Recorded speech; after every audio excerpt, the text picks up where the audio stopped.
All right. Hey, now it's the Rob from 1061 Kiss FM here with my tag team partner in podcasting. Let's say hello to the Ramblin' One, luscious Jerry Valeri. Good morning, Jer.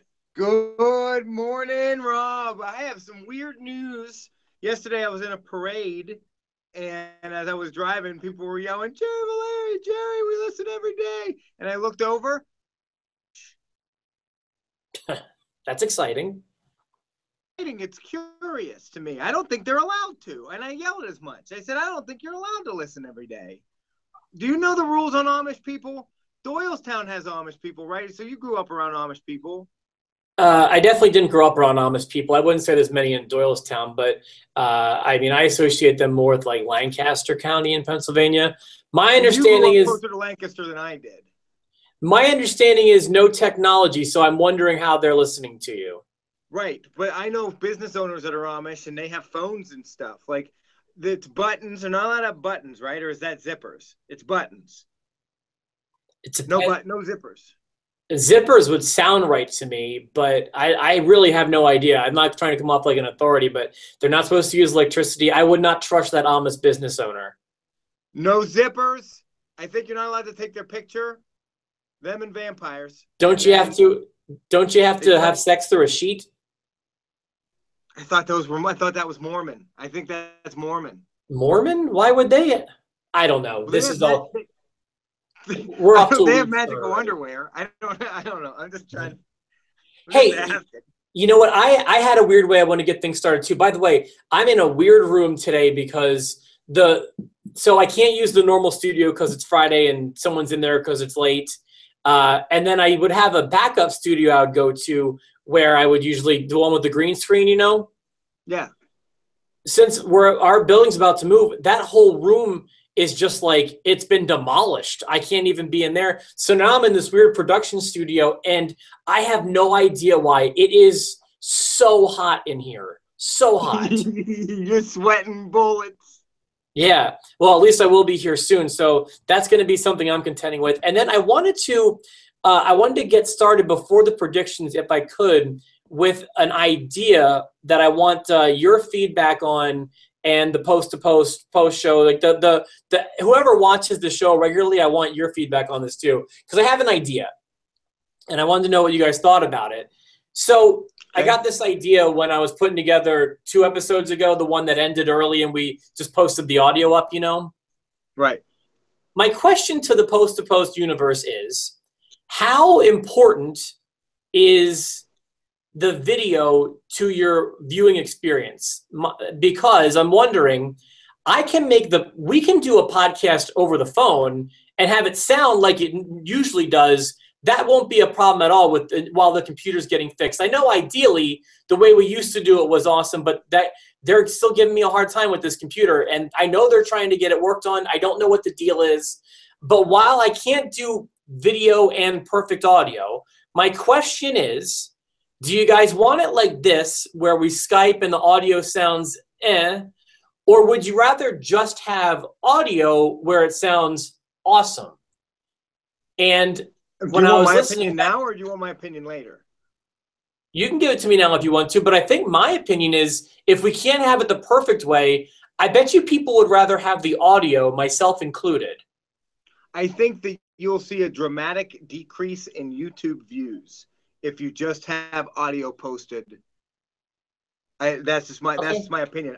I value the audio as much as you, but I think that it'll come at a cost. I do. Okay. But maybe I'm wrong. I could be wrong. I'm curious to hear what other people think. Yeah, I want the regular viewers' feedback on this. So let me know which you guys would rather have. Would you rather have it like this with the internet while the other computer's getting worked on, or would you rather have just audio and step away from it? So is there another computer? Is there another computer in another studio with a mic that you could that hasn't been monkeyed with? They're all being used. Okay. You know what I mean? So let's go ahead and get started. I got to tell you, this is a disappointing card in my opinion for Money in the Bank this year. It had another really weak build. Like I compared the build of Money in the Bank to the build of Extreme Rules, and just that they vomited out the card that first Tuesday, and then they made no changes. Like nothing has changed since that first week that everything was announced. Well, I disagree with you on the build part. Like I wouldn't compare it to Extreme Rules because I thought Extreme Rules was built extremely poorly. I think but I will agree with you that Money in the Bank, the card is like, first of all, the announced card is surprisingly small. I mean, we only found 5 announced matches for the card, and I understand there are 3 title matches and 2 ladder matches, but it's still only 5 announced matches. It seems pretty weak. I don't know who else they're going to put anywhere because they've got everybody in the other matches. Well, didn't we run into this with Extreme Rules too? We did. We had like some rumored kickoff matches. So we did a thing where we're going to predict the rumored kickoff match, and then if it happens, Apollo Crews and Kalisto. If it happens, then our pick counts, and if it doesn't, it doesn't count.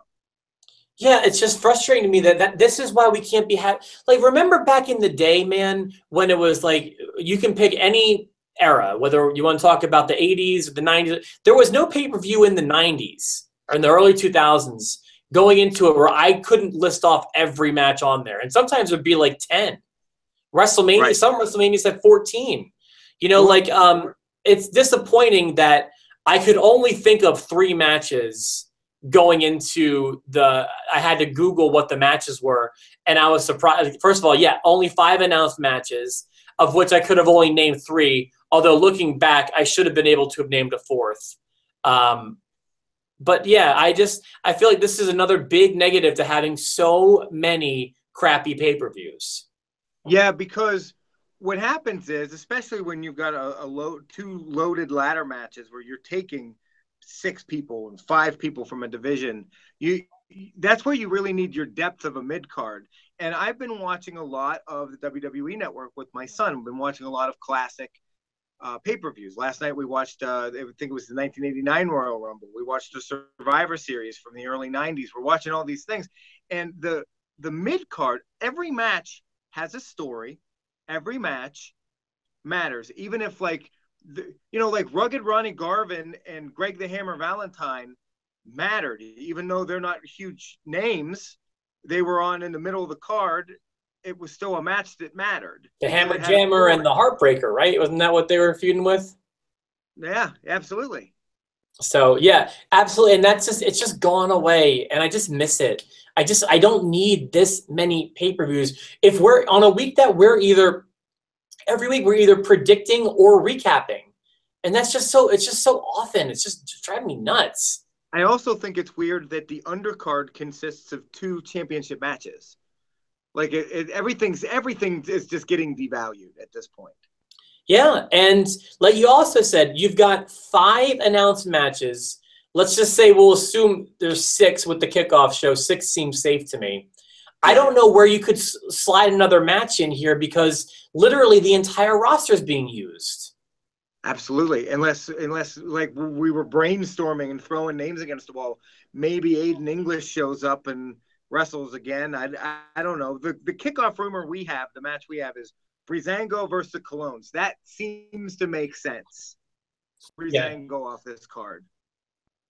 That'd be stupid, although I wouldn't be surprised if this winds up even on the main show. But let's go ahead. Let's just get started. Let's assume that's going to be a match. If it's not, throw it away. And if it is, it counts. I've got my sheet as always, so we're ready. I'm going to keep a track. I've already written down my answers, and we'll get yours next.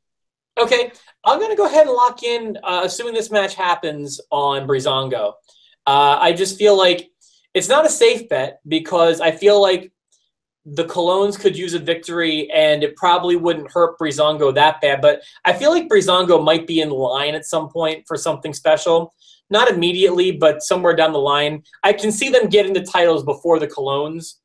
And I just feel like they're kind of on fire right now on a hot streak. So I'm going to lock in on Breezango. Book 'em, Dango. Does that mean you agree? That That's a yes. I agree. It's Breezango. There's no real question to me. It'd be a mistake. The Colognes need the win, but give them a win that doesn't mean anything on SmackDown. High profile pay-per-view wins. Give them to the guys you're going to push in the future. Yeah, no, that's the thinking that I have too. That's the logic I'm using. So I'm wondering how much we're going to disagree here. But then I remember that 2 of these matches have 5 or 6 people in them, so there might be some disagreements here. Yeah, I think so. The weirdest, such a weird booking logic went into this next match I'm going to mention for the women's championship, Naomi versus Lana. Lana, not quite ready to become the #1 contender for the women's championship, but so we're going to make her the #1 contender for the women's championship. I mean, is that just not wrestling logic at its best? I want to. It's. Am I wrong to blame Shane McMahon? I know he's not writing it, but he's the face of it because he comes out and insists on enforcing himself into the women's division. So I blame him, and he makes me want to punch him in the lips. I'm ready for every McMahon to just go away. Just right now, I just don't need any of them. Raw's got a great general manager right now with Angle, and I'm glad that they've kept Foley away. I'm glad they've kept Stephanie away, Vince away. Just like let us have one GM. It's working, and I don't know if Daniel Bryan's on like paternity or if he's coming back or what the word is, but I would rather have him than Shane. And to be honest with you, neither one of them are that great at this. No, they're not. Neither one. You want to lock in here? I'm going to lock in. Have you locked in yet? I'll lock in. I'm locking in on Naomi. I think Naomi retains. There's no logical way. They're not gonna pull a Jinder Mahal with Lana. She has one move that we've seen so far. I haven't seen her in a real match in I don't think ever. And so I'm just gonna go say Naomi. Well, I don't have a ton of confidence in this anymore because this is the new millennium. This is it's millennial booking at its finest, especially on SmackDown. To see Lana walk away with this would not surprise me, but I am locking in on a Naomi defense. Wouldn't surprise me if it was some sort of sloppy finish that, Lana doesn't, Lana may win but not get the title kind of thing, but I'm thinking that Naomi will be champion come tomorrow morning or come Monday morning. Okay, I agree. After that, I've got a tag team championship match. This was the one I forgot about. The Usos taking on the New Day. So let's go ahead and talk about that one. This one also not easy to predict, in my opinion. I was originally settled on the Usos, but I did make a last-minute call before we shot this video to switch over to New Day. Not going to spoil much, but we've kind of talked about this. I don't have any other titles changing hands, and I do feel like my gut instinct was to be like, there's not enough there yet. They're going to go at least another month, maybe SummerSlam. They'll win the titles, they'll win the SmackDown titles, but I feel like they're looking at. Maybe they're not looking at it this way, but I feel like the SmackDown tag titles are on life support, and I think that they don't have a huge value in it. I think that they brought the New Day over to fix SmackDown's tag division, and I think that they want to get that started. I think I agree with a lot of what you say, and I agree with what you say so much, and I value what you say so much that you actually helped me decide who wins this match with what you said the other day, talking about the championship being a prop. And needs the prop right now, it's the Uggos. I think they're trying to build the Usos as legitimate heel tag team. The champions, the face on your show is only as strong as the villain. I mean, look at Batman and the Joker, and I'm not trying to start that conversation. Who's the best villain? But good villains, and the Usos are trying. I think there's more legitimacy to them with the belts. I think that New Day will get it. I think that this is not the end of New Day. I think. Wait a minute. Oh, okay. I think this time we give it to the Uggos. I think the Uggos retain and remain champion for now. Okay, and like I said, that's obviously not crazy because up until about an hour ago, that was what was written on my paper too. So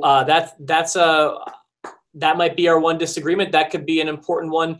I think that that's the right thing to do, what you said. Obviously, I love New Day as champions, and I think that they're going to be a good set of champions once we get them there.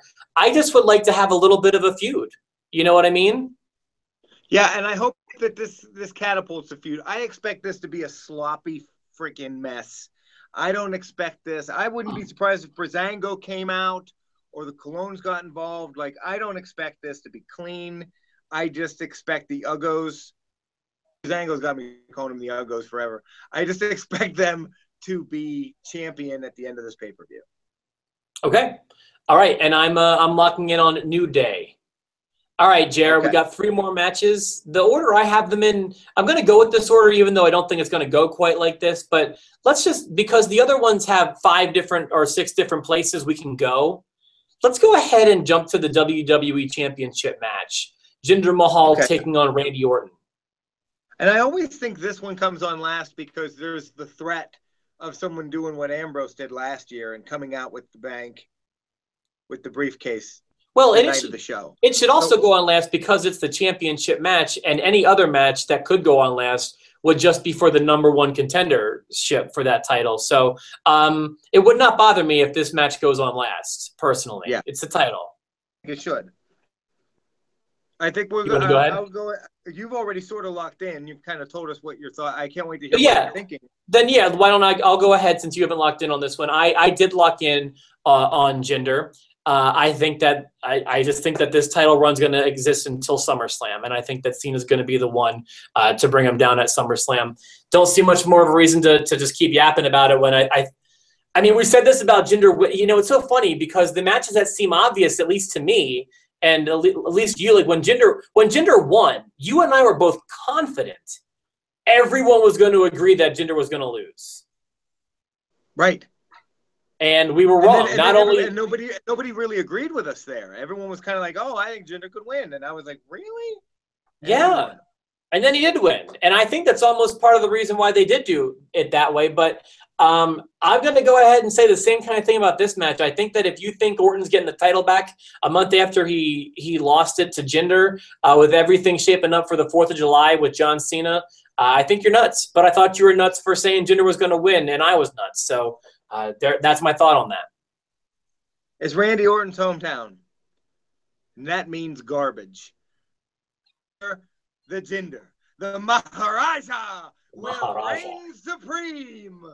And I agree with everything you said, all the way down to the booking at SummerSlam. I agree 100%. Record against the Maharaja at SummerSlam. That'll be it. We're both locking in on Jinder Mahal. Hey, what did you think about the epiphany I had about Jinder that I shared 2 episodes ago? The Vince Russo stuff? Yeah, just the everything I said. It seemed like you were kind of absolutely. And I went back and I found that podcast you were talking about, and I listened to it on a run, and I agreed with absolutely, bro. I agreed with everything that Vince Russo said, bro, and I agreed with you.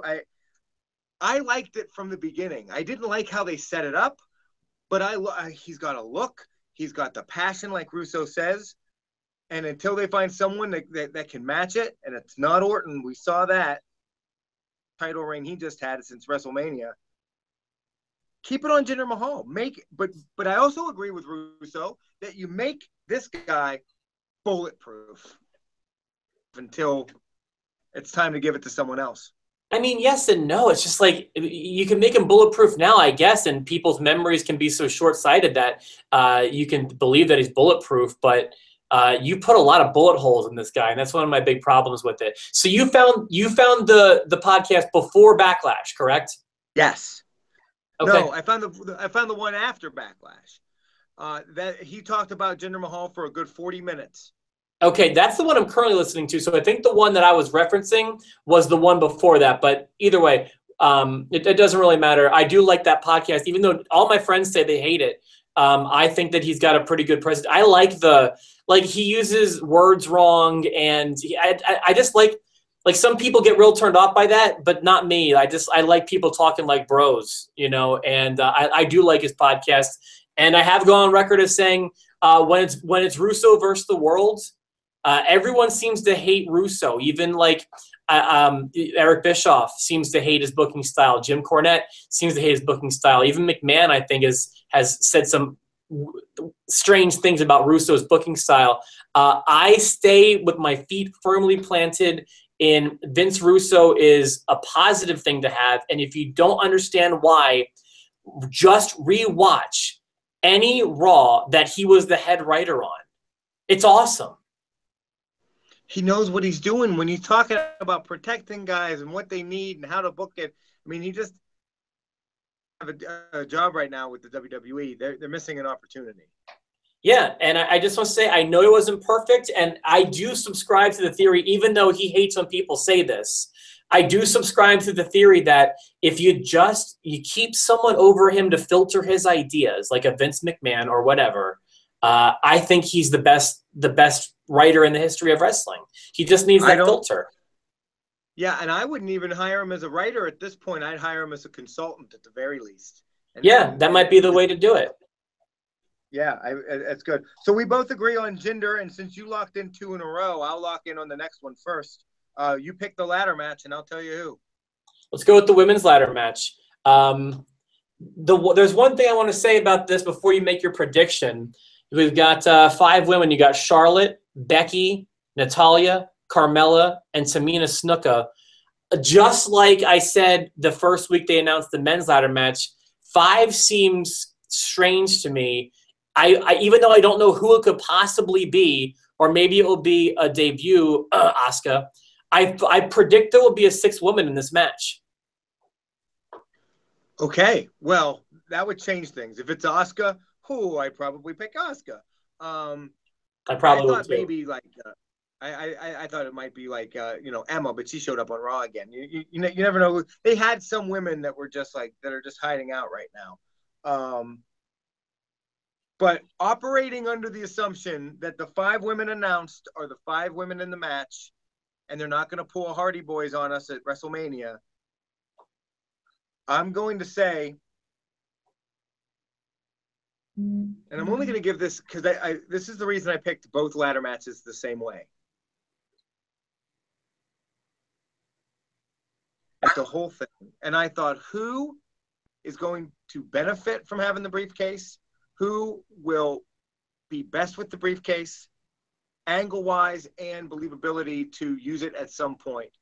And that gave me my answer on both of them. And it was a strong gut feeling, even though my brain was screaming at me that I'm wrong about both. And so I am locking in. I think Carmellsworth will have the briefcase. I think they will have the briefcase by the end of the night. Okay. That sucks because I had the same exact thing. And James Ellsworth. Really? But I never dreamed that you were going to pick Carmella. I didn't think you would either. But I feel like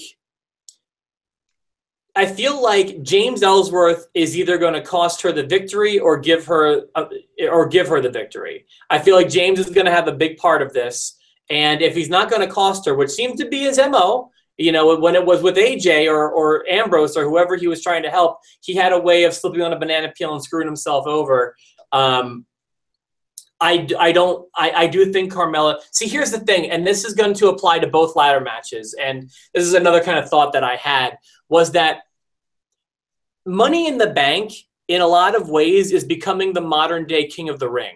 And what I mean by that is it's kind of who, with King of the Ring, it was an excuse to kind of get someone over into the top tier. So some, I don't want to say the word kid, but some, up and coming kid. We want to give you a quick elevation. I feel like that's kind of what Money in the Bank is becoming. With that being said, the one that makes the most sense to me that either isn't on the top of the mountain or over the top of the mountain. So like Charlotte's on the top, Becky's on the top, Natalya and Tamina are over the top. They're over the hill, so to speak. Carmella seems to make the most sense to me.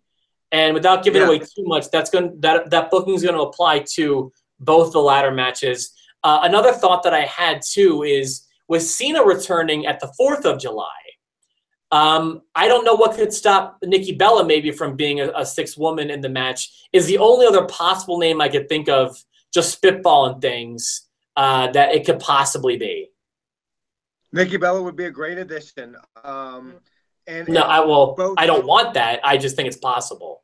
Nikki Bella and Asuka, I think I would pick the whoever comes out as the winner. But I'm gonna go. It's like they designed the briefcase for Carmella. It's white, it's gold. I can see Ellsworth holding it up and being obnoxious with it, and it's just it's too easy. And now I'm afraid, sir, that you and I are going to agree on both ladder matches. Okay, no big deal. Well, I mean, if you listen to what I said, it could certainly be 2 people or 3 really that would fit into that category. So, so officially I want to say that if there's a 6th person in the women's ladder match, I'm locking in probably on the 6th woman, but if we're just going with these 5, I'll take Carmella. So, okay. And then that brings us to, and by the way, how are they going to be able to climb a ladder?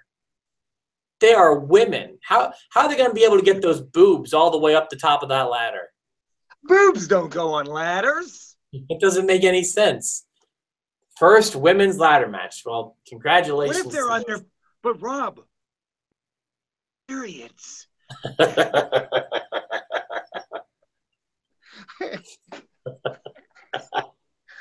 It's just feminine hygiene products in the briefcase. Tampax in the bank. It's just like makeup and tampons. Let's keep going before we get too much trouble. Yeah. All right. The last match we're going to talk about is the male Money in the Bank ladder match. That's right. Money in the Bank for men. That's what I'm talking about. Men don't get periods. With some dirt on our fingers, and we're going to eat meat off the bone while we watch this match. That's right. Look at my ding-a-ling as I climb the ladder. AJ Styles, Kevin Owens, Shinsuke Nakamura, Dolph Ziggler, Sami Zayn, and Baron Corbin. Who's going here? Do you want me to go or are you going? If you want, I can lock in easily here. All right, here. I'm going to take this. Oh, okay. Go ahead. I was going to say I don't mind because I kind of was. All right, go ahead. I'm going to go with the guy that I went with in the Elimination Chamber. I'm going to go with the guy that I think champion, has the look, should get the push. I think he's getting the push for all the reasons you mentioned earlier. I think it's Baron Corbin. I'm going Baron Corbin. Okay. And the minute Nakamura, because I thought Baron Corbin was going to hold at SmackDown Live when at the end of the show, they always have somebody stand up on top of a ladder and close the show holding a briefcase, and that person never wins. So when Baron Corbin was headed up the ladder, I was like, I'm going to have to change my mind. And then Nakamura knocked him off, and Shinsuke climbed to the top, and I was locked in on Tuesday. Well, hey, I used that logic last month with Jinder. Right before Jinder won the world title, he stole the world title. That's pretty much the same thing, saying that they're never going to win, and it doesn't always work out that way. So Jerry locked in on Baron Corbin. I said that the logic I was using was that King of the Ring logic, that they're looking for a future star. It's funny, while the world title may be a prop, as Vince Russo says, and I don't know how I feel about that, but he's not wrong, I can tell you that. The Money in the Bank seems to not be a prop, seems to be someone they really see something in and want to get over. Whether we want that person over or not, it means that the company sees something in them. And I'm using the same logic I used to get to Carmella. So I would think if I'm looking at the names, you can eliminate 3 as either being on top of the mountain. I'll just say on top. You got Styles, who's been the champ. You got Owens, who's been a champ. And Ziggler, I'm going to say, is over the mountain. Ziggler is probably, I mean, you can always count on Ziggler to bounce back, but Ziggler, he's had his run, and I don't know that he's got another world title run in him. So Ziggler's over the top. AJ and Owens are at the top, in my opinion, which means you got Nakamura, who they obviously see big things in. Same can be said for Baron Corbin, who Jerry locked in on, and also Sami Zayn, who is Teflon. They can't seem to kill him no matter how hard they try. I agree that when Nakamura climbed the ladder and grabbed the briefcase, that eliminates him from this potential pool of winners.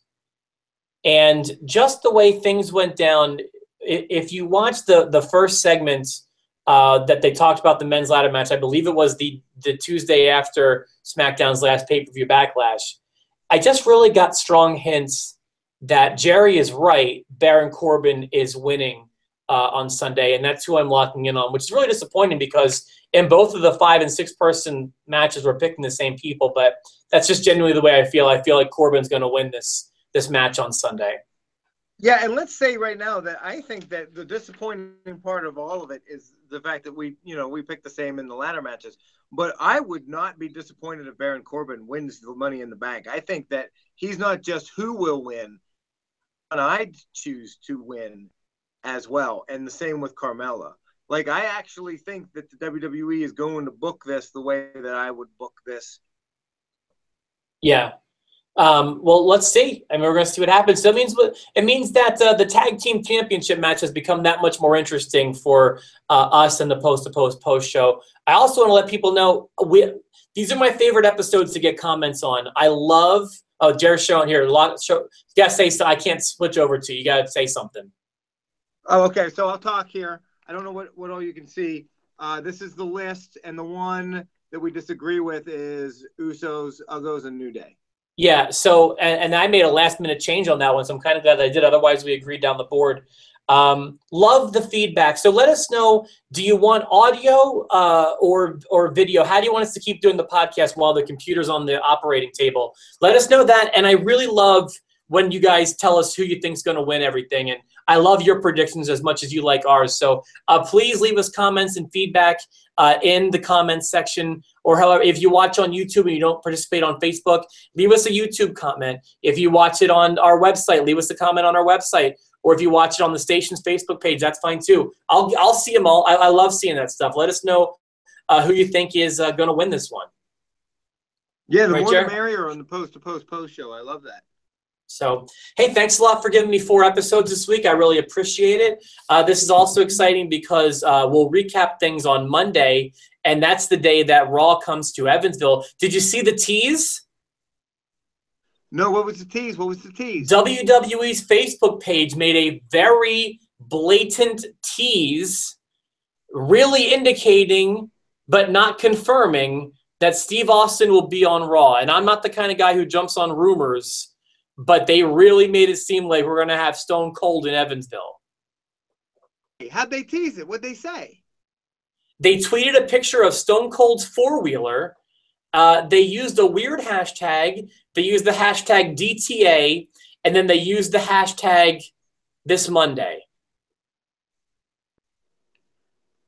Boy, you could get a Stone Cold stunning everybody. Who knows? Yeah. So this is crazy exciting, and that Raw going to be right here in Evansville for the first time in 19 years. We can't wait. We will have an episode recapping Money in the Bank on Monday. You can get Brock, I think we'll be back too.